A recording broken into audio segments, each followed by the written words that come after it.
Hello, and welcome to this segment of the South Florida Writers Association Virtual Authors Showcase, a virtual experience. This is our June 2020 edition. My name is Billy Jones. I am your host, and I am a proud member of the South Florida Writers Association. The purpose of this segment is to provide you, our viewers, with an opportunity to meet our phenomenal members who are authors, well accomplished and published, and to learn more not only about their work, but a taste of who they are behind the print of the book. These segments are posted on our YouTube channel, and you can look us up by putting in the search words South Florida Writers Association, and you can also visit us at our website at South Florida Writers at southfloridawriters.org. At this time, it is with my privilege to introduce Reverend Dr. Alan Young. And I'll read a bio of him before he speaks, so here goes. The Reverend Dr. Dale A. Young is the founder of the Global Grief Support, Inc., a nonprofit with a mission to equip Indigenous partners around the world to provide culturally appropriate grief support in the aftermath of natural disasters. He has conducted grief support training workshops in India, Sri Lanka, Chile, Peru, Colombia, Haiti, Guyana, Guatemala, and the United States of America. Reverend Dr. Young was the founder of the Congressional Health Department of Pastoral Care Services, Baptist Health, South Florida. Under his leadership, Congressional Health grew into a faith-health relations partnership of 190 faith communities in Miami-Dade and Broward counties. Congressional Health developed innovative faith health programs and bereavement support, health promotion, care of seniors following hospitalization, health fairs, and faith health support groups from 1999 to 2016. Reverend Young served as the staff chaplain at Baptist Hospital, Miami, before developing Congressional Health. He previously served 6 years as a senior chaplain at Miami Children's Hospital, where, in addition to the pastoral care of children and families, he co-facilitated a bereavement support program for parents. He is an ordained clergy and endorsed by the Evangelical Lutheran Church in America. He earned his Master of Divinity degree at Walker Theological Seminary. Reverend Young received his Doctor of Ministry degree at South Florida Center for Theological Studies in 2009. Reverend Dr. Young was awarded a grant from the Open Society Institute's project on Death in America in 2000 to develop a training program for facilitators of bereavement support in faith communities. Funded by a grant from Lutheran World Relief, Chaplain Young conducted grief support training in Sri Lanka and India in the aftermath of the Asian tsunami. Follow-up training experiences in Sri Lanka and India motivated Dr. Young to create the non-profit organization Global Grief Support, Inc., to carry on that mission, especially to Latin America and South Florida. Dr. Young is well contributory within our community. In August 2004, the Association of Professional Chaplains awarded him with a scholarship to present USA chaplains at the International Congress of Pastoral Care and Counseling in India as well. The Alliance for Aging presented the President's Award to Chaplain Young in January 2013. And the Miami Jewish Health System honored Dr. Young with the Clergy of the Year Award in 2013. He is well published, my friends, and I must say an impressive lifelong contribution theologically and scholarly. And I think his work, especially now in the world in which we are in, is so needed. Without further ado, I introduce to you my colleague and member of the South Florida Writers Association, Reverend Dr. Dale Young. Thank you, Billy. It's a pleasure to be here, and thank you for doing this interview. You're very welcome.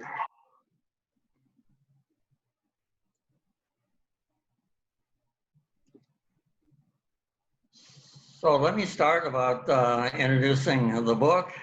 how to take your spiritual temperature, 10 dimensions of spirituality from angst to joy. This is a project that has been developing over the years as I did workshops on spirituality.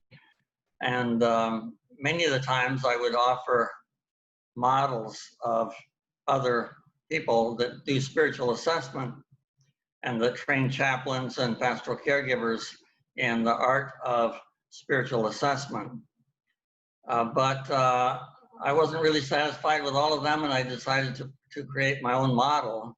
And as I was doing these workshops, I repeatedly heard the question, when are you going to publish this?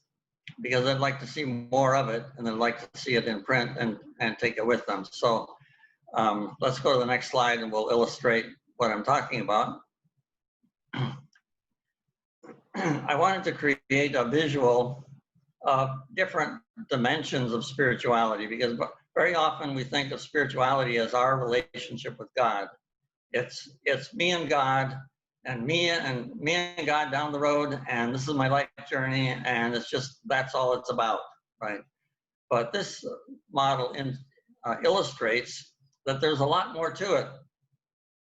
Our emotions at the moment of a crisis, our social situation, our life meaning and purpose, our values, our ethics, our justice issues, our life story, intimacy and family and friendships. And there are many dimensions. And so what I've done is I've taken one chapter of the book to devote to each one of these dimensions. And if you look at the center of the circle, it says spiritual wholeness. And what that indicates is that if you are closer to the center represents spiritual bliss, peace, it is well with my soul. And the further you are from the center in any one of these dimensions, the further out you are and away from that sense of spiritual peace, joy, and spiritual bliss. Next slide. So to illustrate this, we often think of our relationship to God in terms of polarities. And I'd like to illustrate this by the use of an old time scale where you have weights on one side and weights on the other. And as you see, the words represent opposites. And so a person thinking about their spiritual relationship, they think, am I cursed or am I blessed? My suffering, is this suffering caused by God, and why am I suffering? Or we have the contrast is bliss and joy. Guilty or forgiven. Am I guilty or am I forgiven? Am I unloved or am I loved? What is your experience of God, right? Am I rebellious toward God or am I obedient to God? Do I feel punished by God or do I have an experience of grace? Am I alienated or faithful, ungrateful or grateful, unclean or pure, indifferent or engaged? These are all dynamics, spiritual dynamics within a relationship with God. But you see, that's only one small portion of what we would consider spirituality. Next slide. So let's take justice, for example. Many of you, if you've lived in South Florida for a while, are probably aware that a number of years ago, there was a student who was stabbed to death in the bathroom of his middle school in South Florida. Well, the parents were devastated. They were angry. They demanded justice. They went to all of the court hearings of the accused because they were there to get revenge. They were there to demand justice. And they had fled gang violence in Central America, hoping to find a peaceful place to raise a family. And instead, their son is knifed to death in a school. And they ask God, why?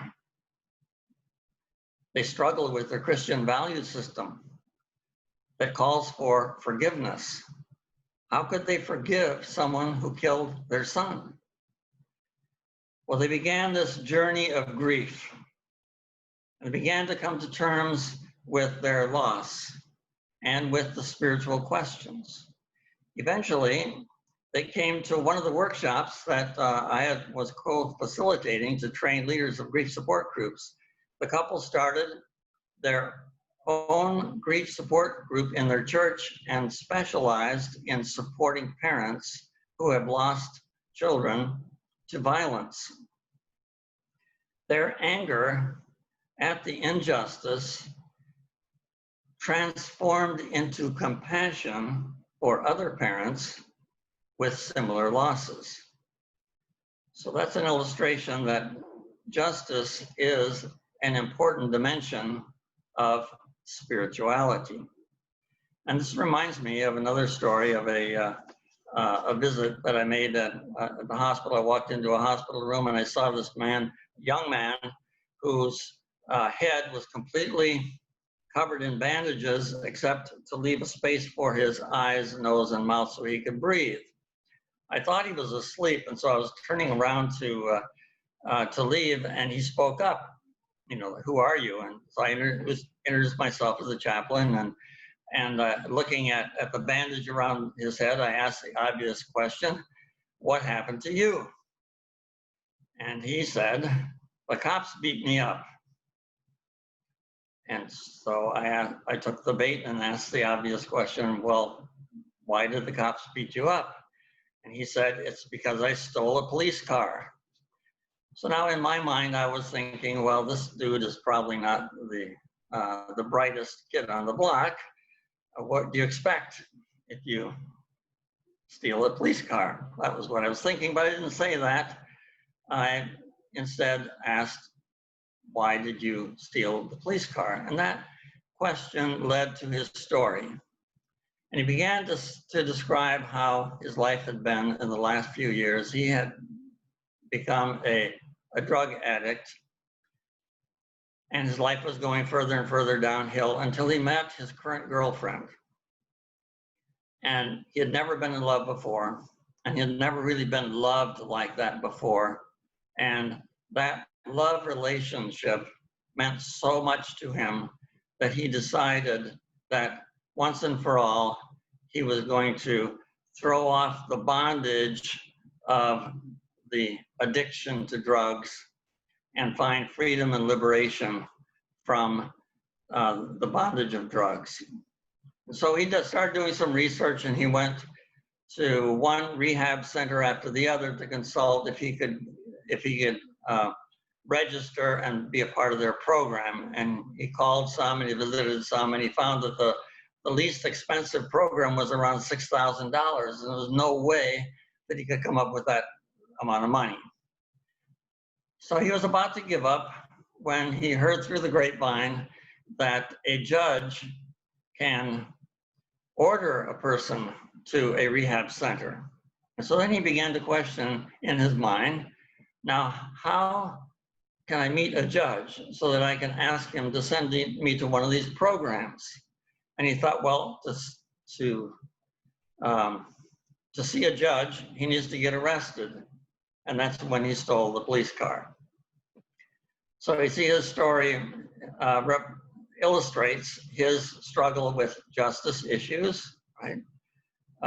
And a liberation from the bondage of drugs, the humiliation, the dignity, his sense of powerlessness before, and he was empowered to make his situation right. So that's another illustration of why I believe that justice is an important part of spirituality. And we see this today in the protests around the country. People seeking justice. It is a spiritual quest. Next slide. So I would like to illustrate the social situation by reading just an example story. Every chapter that deals with these different dimensions of spirituality is filled with real life stories of people who were struggling in that particular dimension. So let me share the story of Johnny, who is the oldest of 6 kids raised by their single mom. The father of the 2 oldest siblings abandoned the family when Johnny was 4. The father of the other 4 siblings also abandoned the family, and for the last 6 years, Johnny has had to work to help his mother pay the bills. The mother works sporadically cleaning houses. They live in the poorest, most rundown and dangerous sector of their urban area, which, by the way, is not Miami. Johnny has been robbed more than once while walking home at night from the nearest bus stop. The mother is constantly behind in paying the rent and utilities. The kids feel lucky if they get 1 meal a day. Johnny tries to help his mom financially, but it's hard for him to keep a job. He comes off as feminine to his peers, and he gets bullied, fights back, and gets fired. That's been the pattern of his life for the last 6 years. Johnny never seems to be able to get his head above water. He goes from one crisis to another. He started a home cleaning business with his mom, had business cards printed with his phone number, and the next month his phone was stolen. He was run over by a taxi, hospitalized, and couldn't pay the bills. He was assaulted by neighborhood thugs and lost 2 front teeth and had no money to pay for the dental work. And at that time, he had just started work at a store, but he missed work and he got fired. He and his best friend were assaulted while walking by a sports bar. They were both stabbed and taken to the hospital by ambulance. His friend died before arriving, and Johnny survived, but lost a month of work while recovering from chest wounds. So that kind of describes the ups and downs of Johnny's situation. He lives in chaos, struggles between the issue of despair and hope. Sometimes, he felt abandoned by his father, of course. His situation always seems to be uprooted because he starts something and then it gets pulled out, the rug gets pulled out from under him. He struggles between hopefulness and hopelessness. He's been a victim of violence, and he's got grief issues. So let's take a look at the next slide, how Johnny would assess himself in terms of his spiritual temperature. Next slide. This chart illustrates the model. At the center, you have the happy face, and the happy face represents spiritual joy, inner peace, spiritual bliss. It is well with my soul. And you see something like the dark dots that kind of looks like the solar system, where the planets are rotating around the sun being in the center. And the closer you are to the center, the warmer you are, and the further distance you are from the sun, the colder it is. Right? And so there's where we get the idea of spiritual temperature. Are you hot or cold in terms of your temperature? So Johnny, when looking at his life situation, he filled out each of the chapters, the chart at the end of each of the chapters, and he got a score. And then the score is where he puts in the dots. So in his current life situation, you see he's kind of far away from the center. And his life story, he's always a constant challenge and constant problems. But he does have some intimacy and community. He's a little bit closer on that end because he has good friends and he has a community of friends. But socially, in terms of society at large, and because he's always poor, he's not so well dressed as he could be. He can't afford to go out to places. So socially, he's further isolated. He's further out.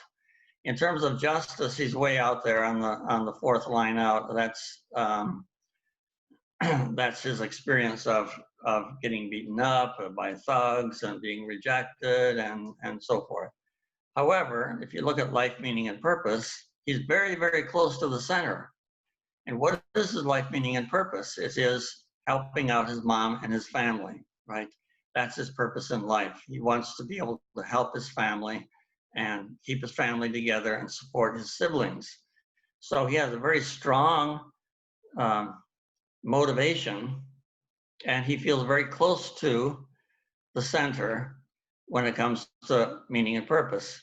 In terms of his sexual identity, he's very comfortable with himself, and he's very comfortable with his own sexuality.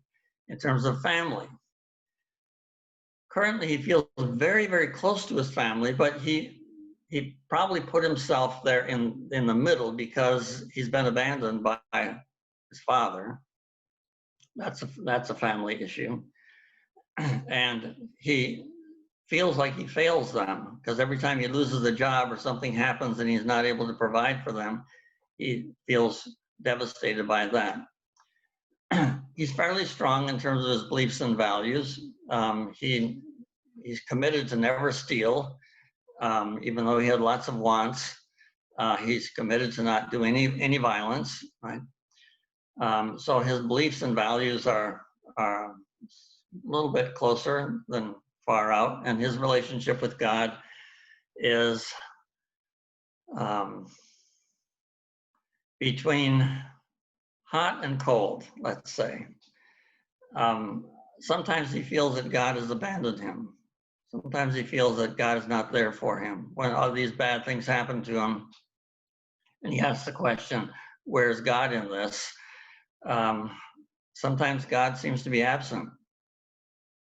But on the other hand, he believes in God, and he is a believer, and he keeps repeating that he is a believer.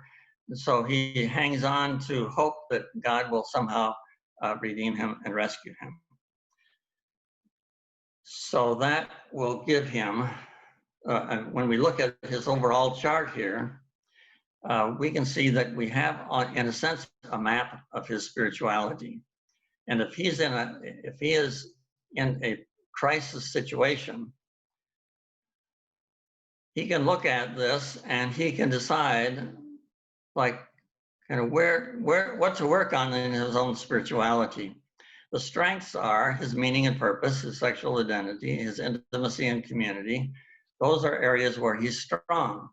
So if I were his pastoral counselor, or if I were a counselor and I looked at this, I would be grateful to have a little map to work with, because I could say, well, let's strengthen these areas where you're really close to the center. Let's support them. Let's affirm them. Let's keep going in that way and affirm those things that are happening in your life that give you life, meaning, and purpose, and intimacy and community. And then let's take just one issue. Let's work on the justice issue, or let's work on the social issue. Take one issue at a time where you feel that you're further out from the center and that you want to work on. So you can use this to strategize how you would like to work on your own spirituality. So let me just sum up by saying that the premise of the book is self-understanding is the beginning of liberation from what ails us. Lao Tzu put it this way: knowing others is wisdom, knowing yourself is enlightenment. So with that, let me turn it back to Billy, and we can have a little conversation about the book. Thank you. Thank you, Dale. That was great. And I have to share, as you were speaking, I was sitting here writing notes and mapping my own spiritual temperature, actually. And the first question I have for you is this: when you get to the graph, which I thought was well presented, because it does look like a solar system, but it allows one to take that temperament in each of these zones, spiritual zones. How often, even after one has done this initially, how often should one repeat this process? Like, when do I take my spiritual temperature again? Right. Yeah. When you run into your next period of questions questioning, or when you ask the question why, when something happens to you, you lose a relationship, a divorce, loss of a job, an illness. Very often people, when they get diagnosed with a life-threatening illness, they ask the question, why? Why God, right? So at a time like that, it would be good to just kind of review your spiritual temperature and get to know yourself again, right? And I know this is applicable to adults, but have you tried this with teenagers or children, perhaps? Does this work well with that community yet? Well, I'm going to lead into the next, probably another question you're going to ask me what I'm going to publish next, because I'm one of the projects would be to work on a handbook. What I have done is I've been teaching adults, and every once in a while we get college age students. Very rarely would we have high school age, but I can say that college age students will respond well to this. Thank you. And I know that, as you know, as an author, you've written several times, and I'm reading your impressive work from I thought your dissertation, your doctoral dissertation topic was amazing. You published and contributed so many things, even in Spanish as well. In this book, right. However, your most recent work, How to Take Your Spiritual Temperature, 10 Dimensions of Spirituality from Angst to Joy. What was your writing process like, from idea to full fruition of the book in hand or on shelf? Well, this was a work in progress really over many years, because I started out putting it together as a workshop presentation. And as I continued to read other sources, and I would go to chaplains association conventions and so forth, and I'd attend different workshops, and I'd do more reading, more research, and I kept adding more dimensions to the chart. Actually, if you notice on this slide program, there's at the very first slide does not include human sexuality. I added that later. Beliefs and values, I added that later. So it was, I kept adding and developing the idea, and also gathering the stories.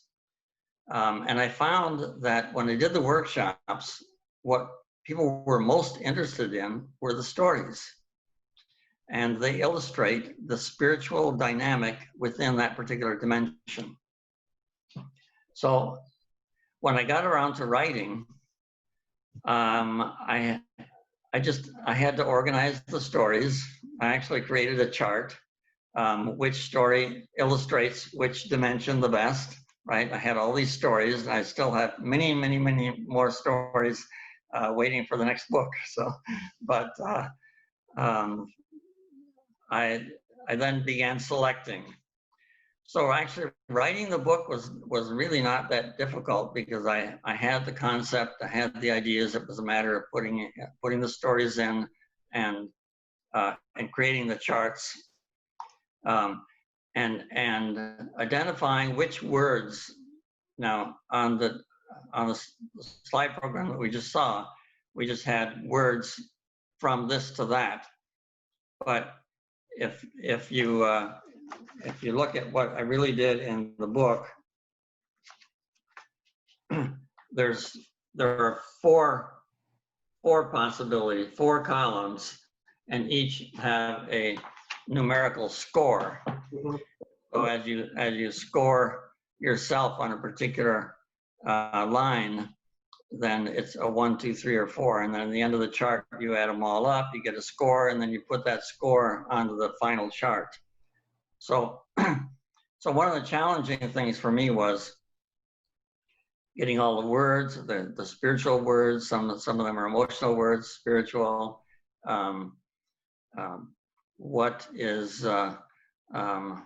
What constitutes a 2 or a 1 or a 3 or a 4 in terms of, on a particular spiritual dynamic. Right?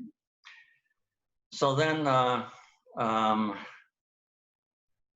reviewing and editing, that of course is a challenge for all of us who are authors. And I sent out my draft chapters to different colleagues so that I would get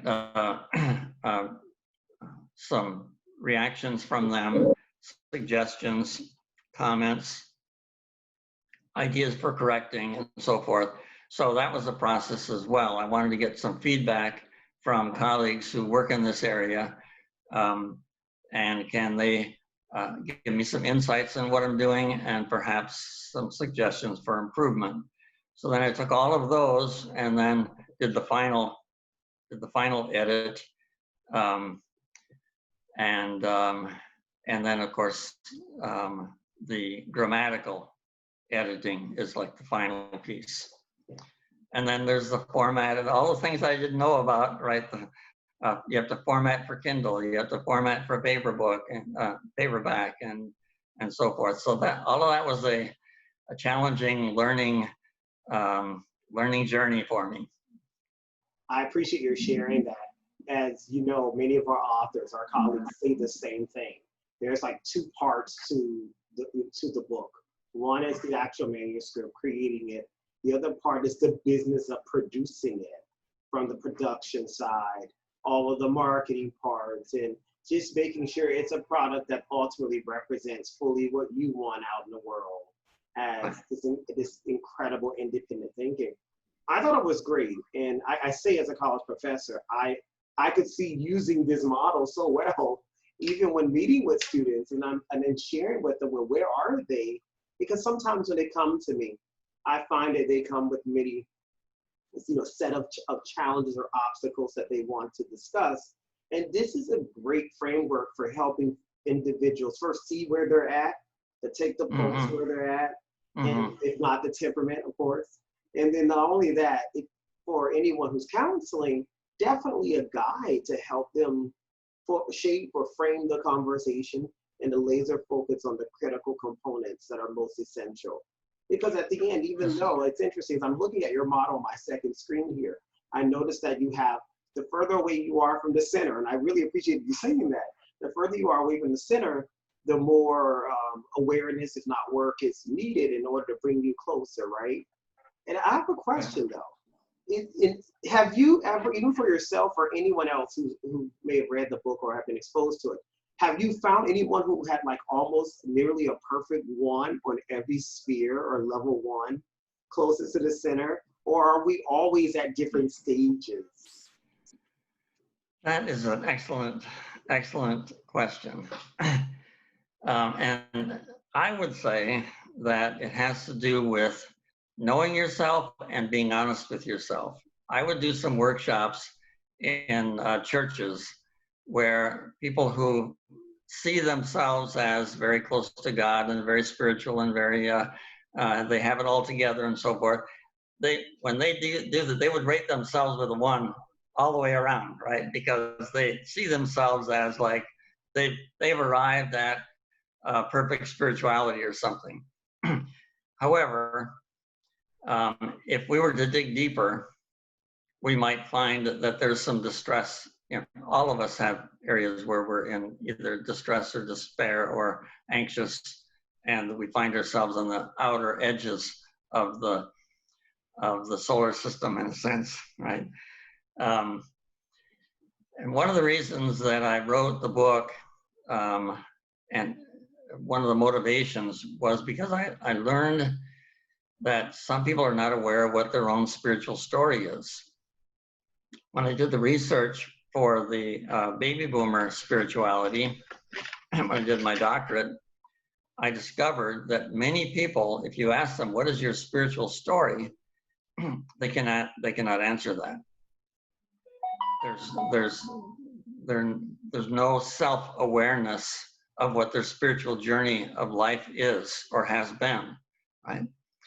And so that's another reason why I think the book is important, because knowledge, self-knowledge is the beginning of liberation. Very much so. You mentioned earlier, when I asked the question regarding for children, you actually alluded to your future works. You can repeat that information, because this is great. This is great. This is a really, really neat model. Your future work, you said, would be a manual of sorts? I would like to do, yeah, I'd like to do a companion workbook. Okay. So that people can do this over and over again. So it'll have like extra sheets of the different scoring sheets in each of the areas, and so that they can do it over and over again, and they can date it, and you know, like if they just lost their job in May, right? In May of 2020, right? 2 years from now, they can look back and say, okay, that's where I was, right? And then they can see where how they're progressing, or what the movement is in terms of their spirituality, their spiritual journey. Well, I'm so delighted that you joined us today for this conversation. I have to tell you, and I'm telling everyone who's watching or will be watching this show, to pick this work up. This is an incredible work. How to take your spiritual temperature, 10 dimensions of spirituality from angst to joy. Pick up a copy. We will be posting Reverend Dr. Dale Young's information, the social media feeds, websites, and links where you can find the work and also get in touch with him all the same. Any final words, Dale, to anyone who is out there? There's so much going on in the world right now, and we're all looking for a place of understanding and, above all, a place of peace, right? Any words to folks, especially for writers who are writing and producing? We're still creative at this time. You know, incredible ideas are still being generated. Any advice to any writers out there, or any individuals as they're going about their own quest to produce their work or memorialize their ideas, or to just get their independent thinking memorialized in a book? I see there's more than one question within that one, right? It seems like that the question has multiple dimensions. Today, we have a nation that's divided and in conflict and suffering many divisions.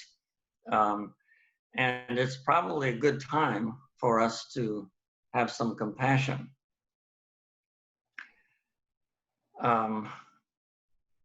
When we're rigid and when we are